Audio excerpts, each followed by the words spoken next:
This is really exciting. I'm here today with Nadia Nagamootoo, who is one of our 22 Practical Inspiration shortlisted authors at the Business Book Awards this year.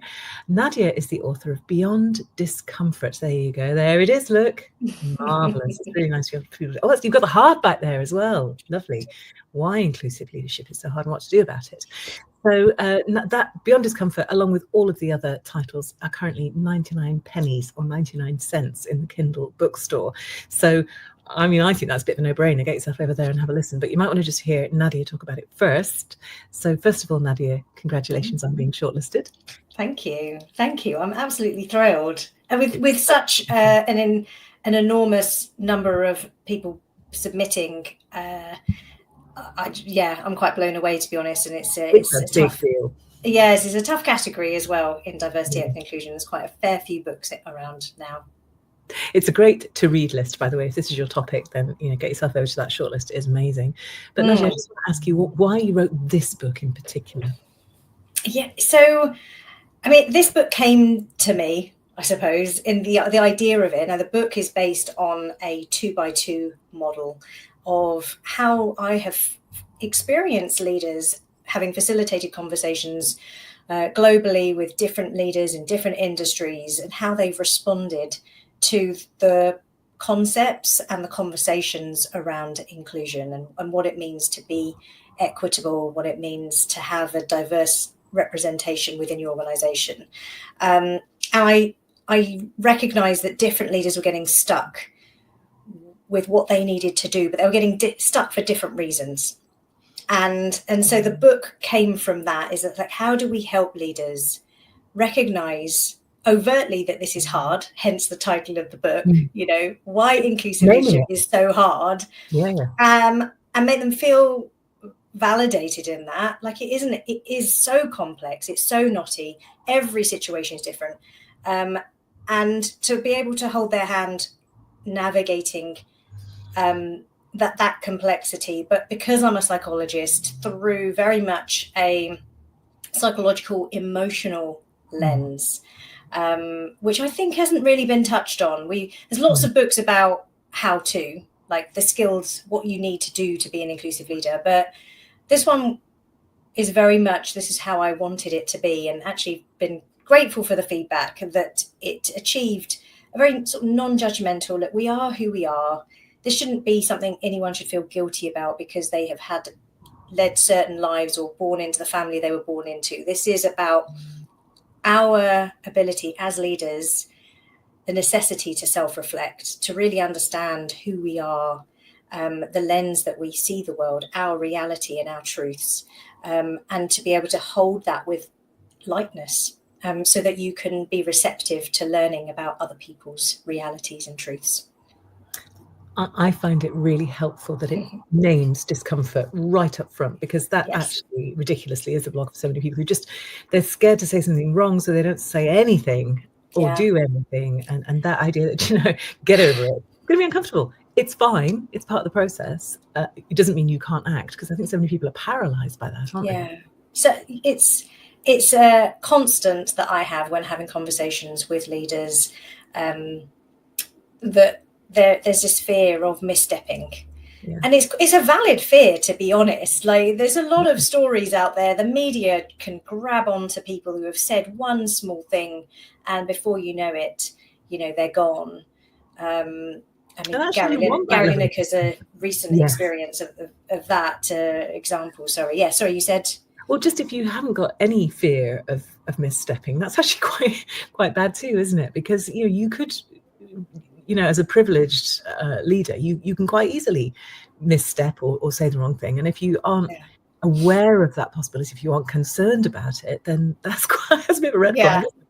Yeah, exactly. So it's good that leaders are reflecting, thinking, I mean, just a couple of nights ago, I was speaking to a white woman who had been hosting an awards, and she said to me afterwards, I just happened to chat to her afterwards, she was like, I think I said ethnic minority when I was talking, and then afterwards I was like, I never say ethnic minority, I hope that wasn't taken badly. So there's this concern, especially as a host. Obviously, you're up on stage, you're in front of hundreds of people. If you say one thing that jars with someone, might not jar with everyone. It didn't jar with me. But there's the potential, and it only takes one person with a loud voice to who can then say, "You can't believe she said that," and then the next thing you know, she's never used again as a host for any event.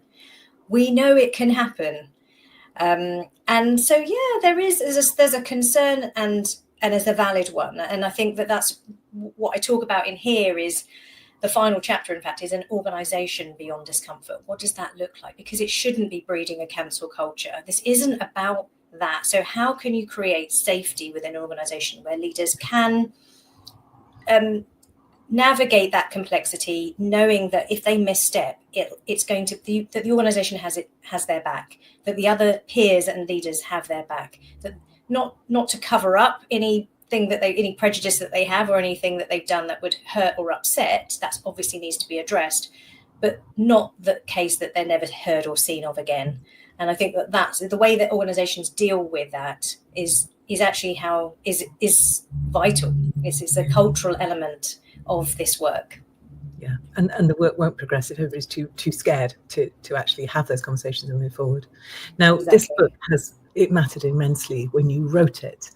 I feel like it matters immensely, even more right now. So can you talk us through that? Yeah, I mean, who would have thought? Like, it came out in March 2024, and 2025 has brought just another level of discomfort and fear. There is a lot of fear. I do talk about fear in my book, but it's another level of fear. I wouldn't have known that when I wrote the book, what was on the horizon. Polarization. It's quite devastating, to be honest, how the world is at the moment. That's my personal view. And so I feel that this book is needed now more than ever. It was the target audience is business leaders. That doesn't mean no one else can read it or pick it up. And in fact, I have had people say how valuable it is outside of the workplace. But if there are leaders within the workplace that are trying, particularly if their head office is in the States, or indeed if they work closely in partnership with organizations in the States, it can be really, really tough navigating this, because what can we say without fear of then not getting work anymore, not getting business through, because we rely so much on organizations or partnerships in the States. It's really tricky, but how do you hold that line? What's important? What's in your own values, your own organizational values? If inclusion was there before and then suddenly it drops off, the values is questionable.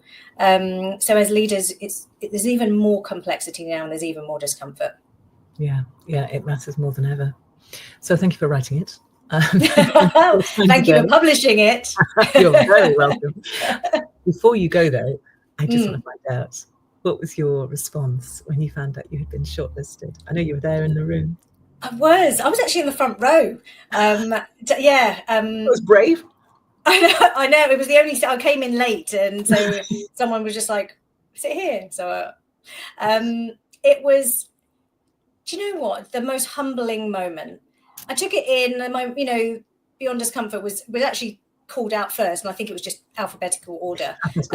So it was great to have a B for the title, first letter of the title. And it's a moment of real, just taking it in. It's like, oh my goodness, there's.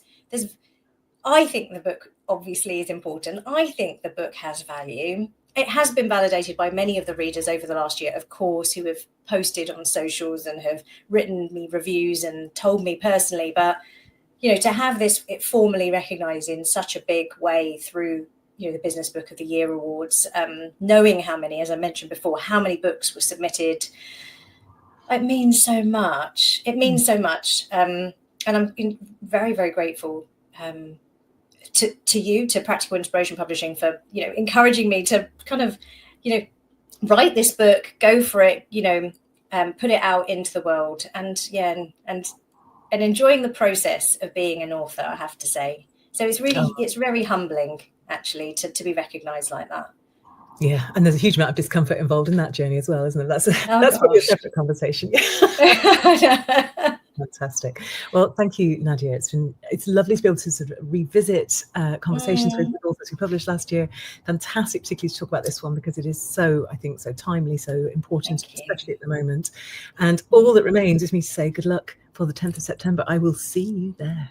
Yeah, glam. Very glam. Proper glam. Yeah, get your I'm going to rock up in our frocks.